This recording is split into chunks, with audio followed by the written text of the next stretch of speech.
What's going on, ladies and gentlemen? How y'all doing? I hope this message finds you guys. Oops.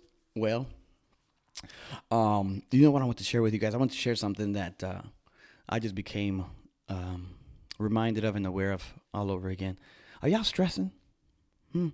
Anybody else kind of bugging and freaking out at the direction our country's going in, and just I kind of put low key everything that was political on my got it off. Get out. I don't want to see it. I don't want to care. I don't care about Republic. I just don't want to see it no more. I'm just taking it off because I look and golly, it's stressing me out, and I'm seeing stores get shut down again, and and then in my personal life, I'm dealing with my own things, and work is another. I'm like, oh my god, and so sometimes you be feeling like you getting squeezed on all sides, dude. It's golly, and then not only that, hold on, and then you get reminded, everybody getting squeezed. I was at the cabin this weekend, and you talk to everybody, and everybody's got their own story, and you're just like, we all dying. We are all dying. And listen, even the ones of you who are portraying this is amazing, this is which I'm sure some of you really may. I don't know. I'm gonna call BS. I think we all got our little things that when we're by ourselves, we feel it. And to me, when I start getting stressed out, when I start getting anxious, because today I was a little overwhelmed, yo. Just with pressures of life and what have you, and it forced. I had to take a knee. I had to take a knee. Start talking to Papa, and I'm like, and then he just goes, do you think maybe you're anxious and you're stressed out and you're feeling all this unnecessary pressure that doesn't have to squeeze you or crush you like that? Because if you hang out with me, right? If you're in my presence, I promise you I'd give you a peace that surpasses understanding. And I know what that peace is. I've had it before. It's mind blowing. It's, you know, and yeah, man. Oh, it's crucial.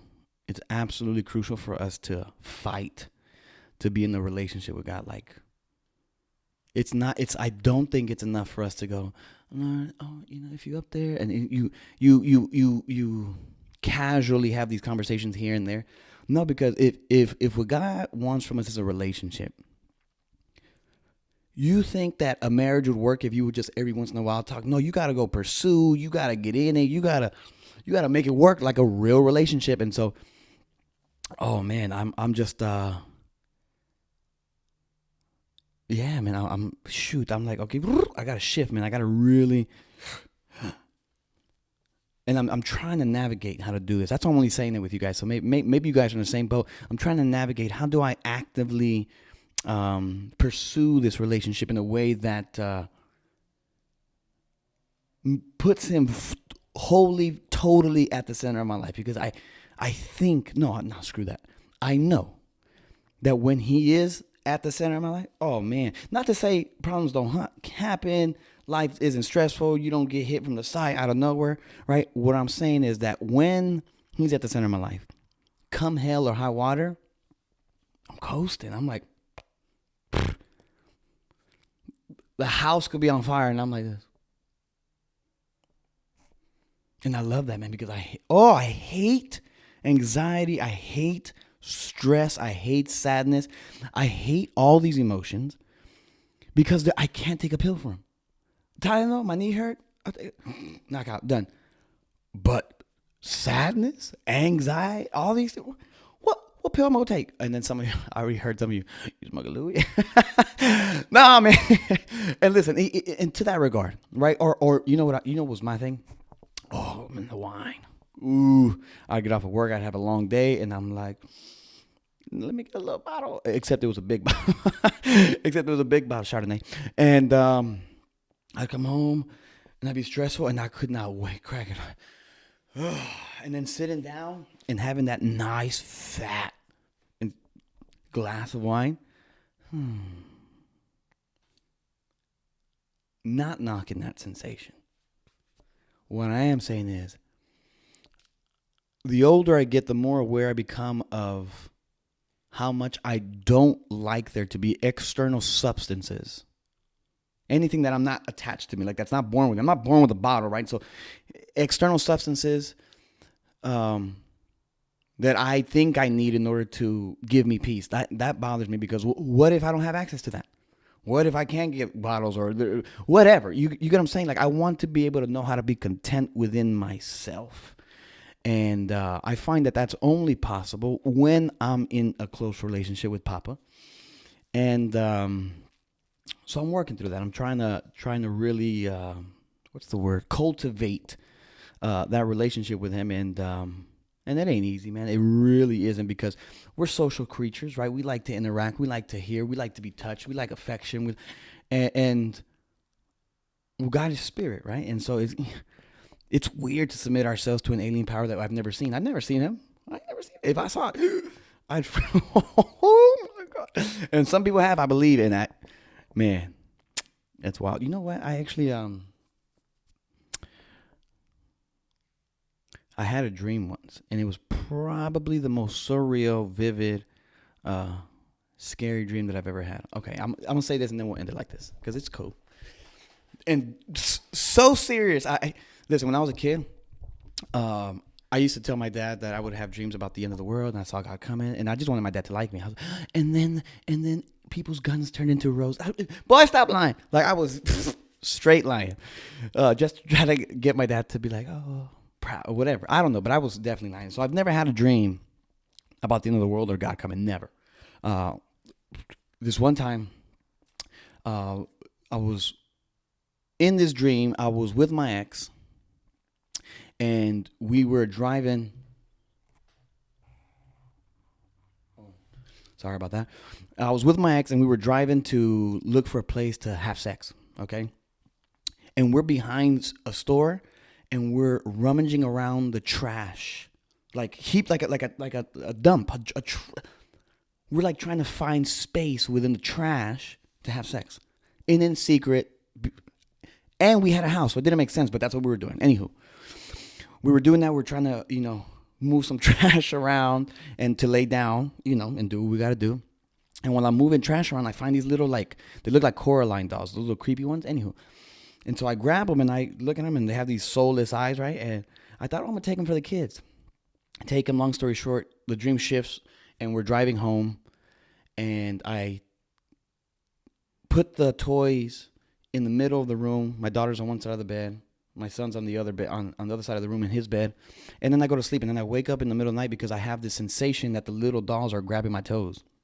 And so I get up, and I'm like, and I go to the room. And I'm looking for the dolls. I can't find them. I'm like, where's that? And then I see them right by my feet. I pick them up, and when I pick them up, they start doing this little creepy movement in my hand. I'm holding it, and they're starting to grab me like this, like it's trying to climb up on my hand. And I'm like, I put them in a bag. I zip tie it, and I had this notion I'm going to throw them in the ocean. You're not getting out the ocean, right? So I wake the family up. I'm like, come on, Eli, Allie, car, let's go. We get in the car. We're driving. And you know how if you go to the beach over here, it's the hill, and so you see the horizon of the ocean, and then, yeah. So it's looking like this. I'm about to see the ocean. It's nighttime, though, and I see this little bright light that's opening and opening and opening and opening, and it has like this little rainbowy vibe around it, and I immediately knew what it was. And I was, oh my, I don't know how to describe the sensation that I felt of, it's the worst. And I freaked out, and I looked over, my ex and my kids gone. So it was just me now seeing this. I'm like, total shock. No. I just kept saying no in my head. The dream shifts again, and my ex and the two kids, they're on top of the house, and they're reaching down for me, and I'm climbing the face of my house, trying to get to the roof. And as I'm climbing and they're reaching their hands, the face of the house that I was climbing turned into a massive clock, and I'm on the freaking hands of time, one of the hands of the time. I grab it, and because of my weight, I went, and it swung down, and I'm upside down holding this clock hand, right? And I'm sobbing, and I could. It's a tight. Like, I woke up and there was tears coming. Like, that's how hard of a cry it was. Like, I was just like, I'm sorry, just yelling that I'm sorry. And then I heard this voice say, "For what?" And I just said, "For everything." I just saw all the grimy things that I was, everything that I was doing that was shady. And I woke up. Woke up. The knot was still there, but there was this massive relief that I got a little more time. Whew, got a little more time. And yeah, that dream's kind of freaked me out ever since. I don't know, dude. I just can't shake that dream. What do you guys want me to do? Like, that's just what it is. And so I think about it all the time. I'm like, because the world is weird right now, yo. The world is weird. People are weird. Everything's weird. And I just got this strange feeling like it's about to, like the sky's gonna crack, and it's about to go down. And I'm like, I just don't want to miss the boat. Like, what do I gotta do to get on? You know what I mean? And so I'm on that. Like, oh man, I wonder if any of you guys are on that. Like, I would imagine you guys being at home has kind of made you feel like, because when you think about it, everything that would kind of put us to sleep in a sense of, we had so many distractions at our disposal, so many things that could take away our worries and stuff. And so we never really got to think about things that are, let's say, eternal, you know? Let's go to the movies, let's go out, let's go watch the game, blah, blah, blah. So we were always doing something. We never really got to sit and just ponder our life, right? Which is what I think a lot of people are doing. And so I wonder if anybody, like, if any of you guys are having these similar thoughts, maybe similar wrestles, that'd be awesome. I'd love to hear from you, like, straight out, like, because I would love to be friends or build relationships with people who are just as curious. You know, you don't have to be a super. I'm just have the itch. Like, if you have that, I think, man, let's hang out. Let's do something. Let's hang out. Let's talk about it. Because golly, I don't know. Everything else is going away. Everything we love is kind of being stripped from us, right? And he just seems like a solid bet, you know. And so I'm trying to dig into this and just see what's on this side of life, because I'm not a fan about this. I'm not a fan of this one. You know, it's not. Yeah, it's not paying back what you give into it. You know, so maybe there's something there. But anywho, so to recap, if you're stressing, if you're bugging, maybe you should consider trying to get into a relationship with the man upstairs, because that man don't lie. And he says, you know, you tired, exhausted, come to me, I'll give you rest. I want that rest, yo. Let me get that rest, Lord. Like, for reals, like, because otherwise I think life will beat us down. Like, it makes sense why people end their lives and stuff. Like, all right, I'm going to say it. I'm going to end it with this story because it's real and it really happened. It was about a week ago. I was taking a bath, and I'm in the shower, and I had this weird thought. All of a sudden, just come into my head, and I couldn't. And it was, why don't you slit your wrists? Why don't you shoot yourself in the head? And what's crazy is I acted it out, the dying part. And then I got up, shook it off, and I was like, oh my God. I was just so thankful that I have a relationship with God that keeps me from going to those. Because I know that some people have those thoughts and actually do it. And I'm like, So listen, if you're bugging, if you're stressing out, reach out, man, or whatever. Just go looking. Go be a seeker, man. We all want to know what truth is, right? And so, come on, you can't just sit down and be like, well, I hope truth hits me in the face. No, man, we gotta go dig. So go dig, man. So listen, I hope you guys have a beautiful night. Thank you for listening to the little rant. I'm out.